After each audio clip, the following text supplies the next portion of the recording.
tweet lit up my phone at 2:17 a.m. Ever wonder why your friends stab you in the back? Sarah, my best friend. Sarah, who knew everything. And just like that, I was half asleep when the notification buzzed. Sarah's tweet stared back at me, sharp and cold. My mind raced. What betrayal? What secrets? I'd known Sarah since university, and our group of friends had been tight for years. But now, everything felt like a lie. I texted her immediately. No response. The silence was louder than any words. Morning brought no clarity. I scrolled through the tweet's replies. Speculation, jokes, and anger. Our group chat was eerily quiet. I decided to confront Sarah at our usual brunch spot. As I walked through the bustling streets of Camden, my stomach churned. What if this wasn't just a mistake? What if it were true? Sarah didn't show up. James arrived first, his usual smile replaced by a frown. Have you seen this? He asked, shoving his phone in my face. It was Sarah's tweet, now trending locally. Lily and Tom trickled in, their faces pale. Mia was nowhere to be found. The air was thick with tension. Where's Sarah? I asked. No one answered. James pulled me aside before I could leave. This is bad for me, he said, his voice low. I'm up for a promotion. If this gets out... He trailed off, his eyes pleading. I felt a pang of annoyance. Was he more worried about his career than our friendship? Where's Sarah? I repeated. He shrugged. Your guess is as good as mine. Lily was the next to talk to me, but only after I cornered her.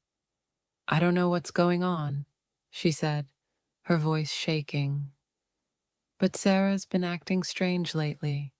She's been meeting someone. I don't know who. I felt a knot in my chest. Meeting who, and why keep it a secret? Tom didn't mince words. Sarah's always been dramatic, but this is next level. Maybe she's finally snapped. His bluntness stung, but I couldn't deny there was truth in it. Sarah had been distant lately, but I'd chalked it up to stress. Now I wasn't so sure. Mia was the only one who hadn't reached out. I went to her studio, but it was locked. Her neighbor said she'd left early that morning, looking upset. I knocked on her flat door, but no answer. Where was she? And why was she avoiding us? I spent the evening digging through Sarah's social media. In a recent photo, I spotted someone in the background, a man, his face half hidden. I zoomed in, my heart racing. It wasn't anyone I recognized. But why was he with Sarah? And why hadn't she mentioned him? The next day, I confronted James again. Who's the guy in Sarah's photo? I demanded. He hesitated, then sighed. His name's Daniel. He's complicated. Sarah's been seeing him. But it's not what you think. I narrowed my eyes. Then what is it? He didn't answer. Lily came over that night, and after a few glasses of wine, she spilled. Sarah's been blackmailing James. She knows something about his work. Something big. My jaw dropped. Blackmail? Why? Lily shook her head. I don't know, but it's tearing her apart. I spent hours searching for Daniel online, but there was nothing. No social media, no public records. It was like he didn't exist. Frustrated, I decided to ask around. If Sarah was seeing him, someone had to know something. I started with James, but he clammed up. Leave it alone, Emma, he said, his voice sharp. That only made me more determined. Tom, always the detective, had already started his own investigation. Sarah's been going to this place in Shoreditch, he said, pointing to a sticky note. Some kind of private club. I think that's where she met Daniel. I nodded, my mind racing. A private club? What was Sarah even involved in? That night, I went to the club. The bouncer gave me a once-over before letting me in. Inside, it was all dim lights and velvet couches. I spotted Sarah at the bar, laughing with a man. Daniel. My heart sank. He was older, maybe mid-40s.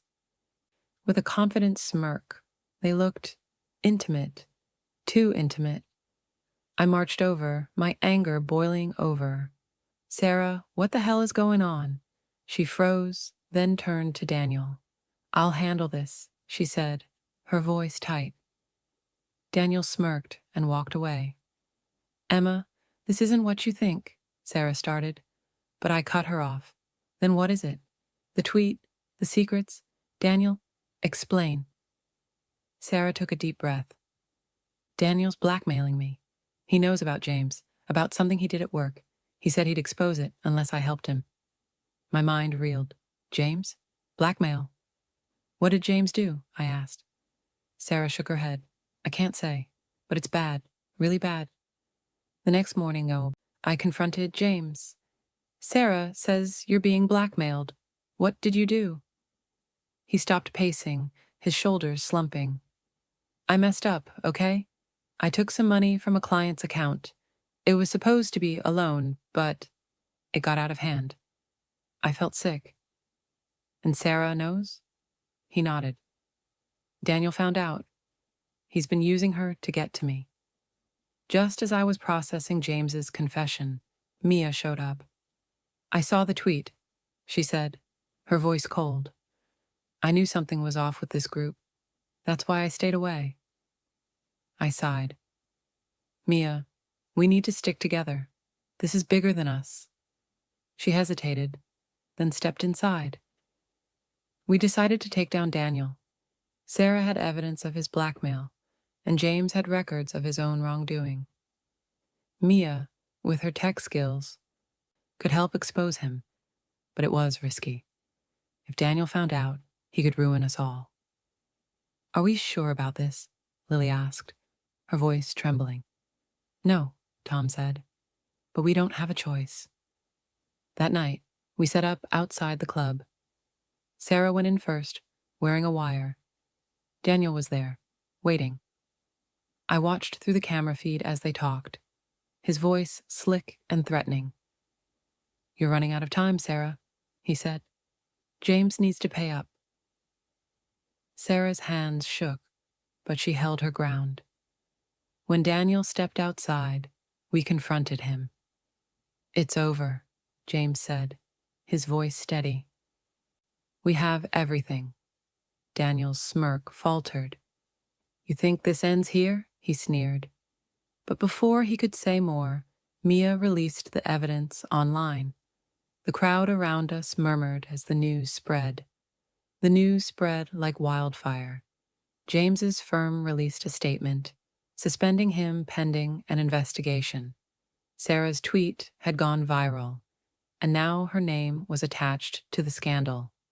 We did the right thing, Tom said, but his voice lacked conviction.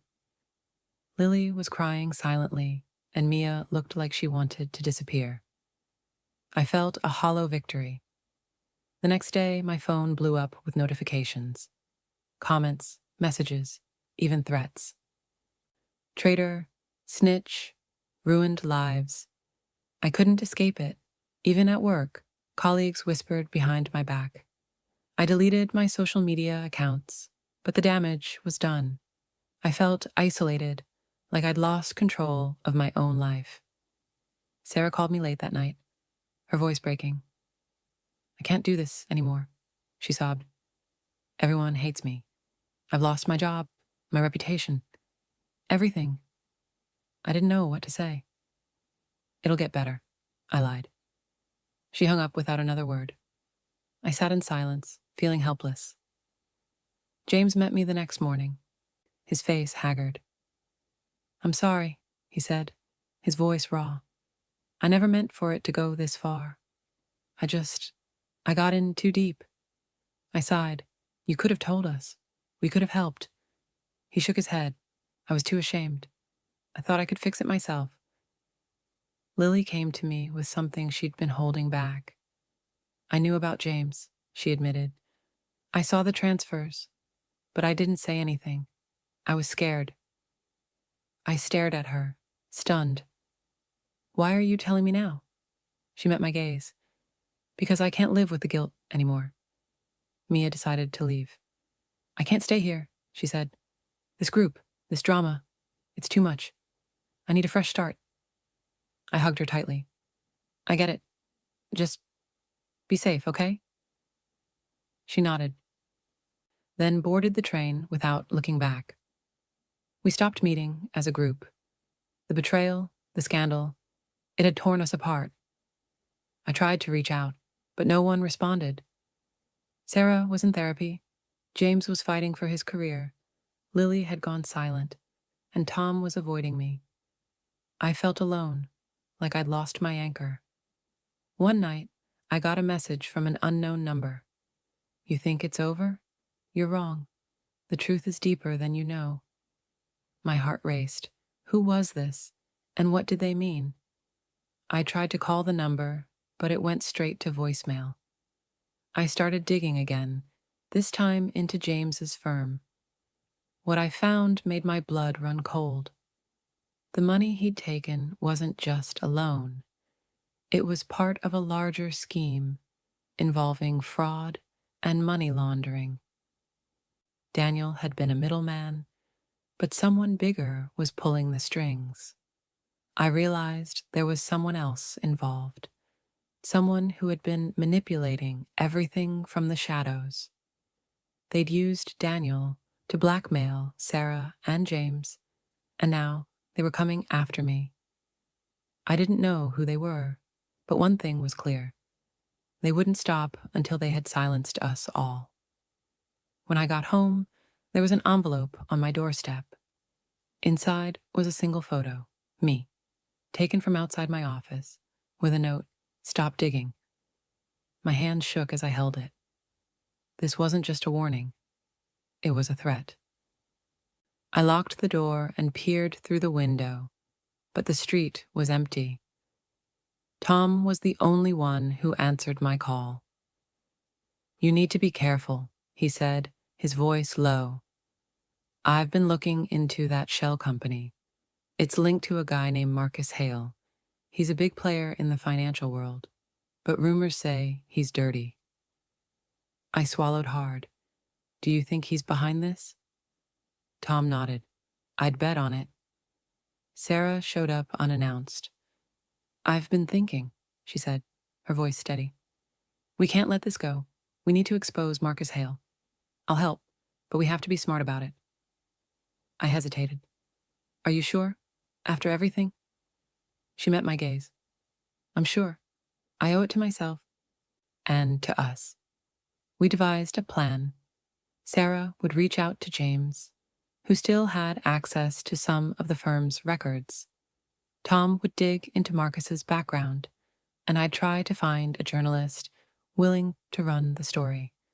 But first, we needed proof. Solid, undeniable proof. James wasn't eager to help. I'm already on the brink of losing everything, he said.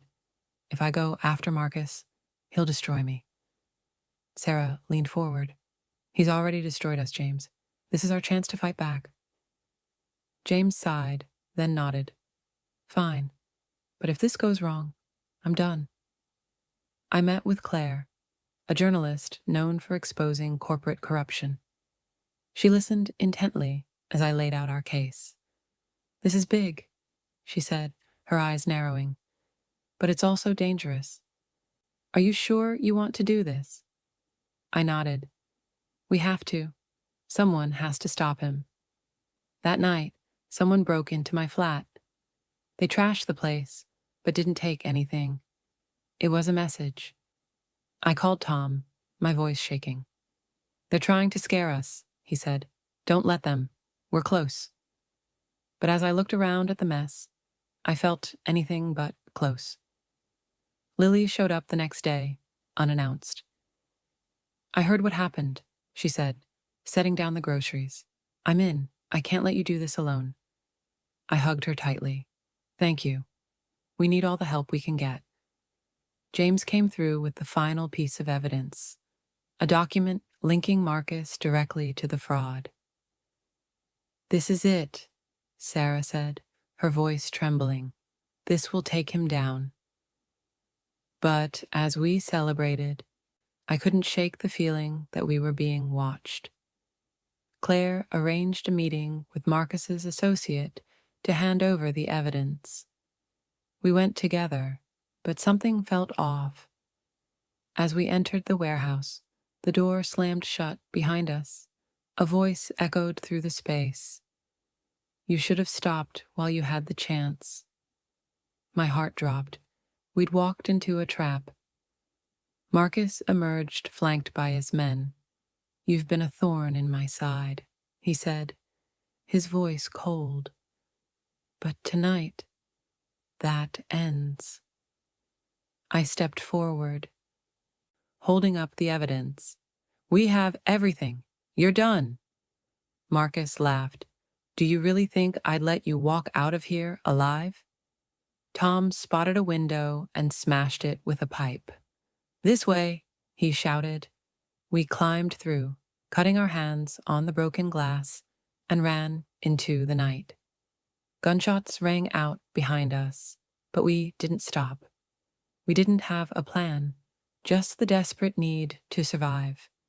We flagged down a police car, and within minutes, the warehouse was swarming with officers. Marcus and his men were arrested, but I knew it wasn't over. He'll get out, Sarah said, her voice shaking. He always does. I nodded. Not this time. We made sure of it. Claire's article hit the stands the next day. Marcus's empire crumbled, and the truth was finally out. James was cleared of wrongdoing, though his reputation was tarnished. Sarah found a new job, and Lily began volunteering at a local charity. Even Tom seemed lighter, like a weight had been lifted. Despite the victory, I felt hollow. The group had come back together, but it wasn't the same. We'd been through too much, seen too much. I wondered if we'd ever truly recover from what had happened. Sarah found me in the park one afternoon. I'm sorry, she said, her voice breaking. For everything. I never meant to hurt you. I squeezed her hand. I know. We've all made mistakes. What matters is that we're here now. James started his own firm, this time with integrity at its core. He invited me to join him, but I declined.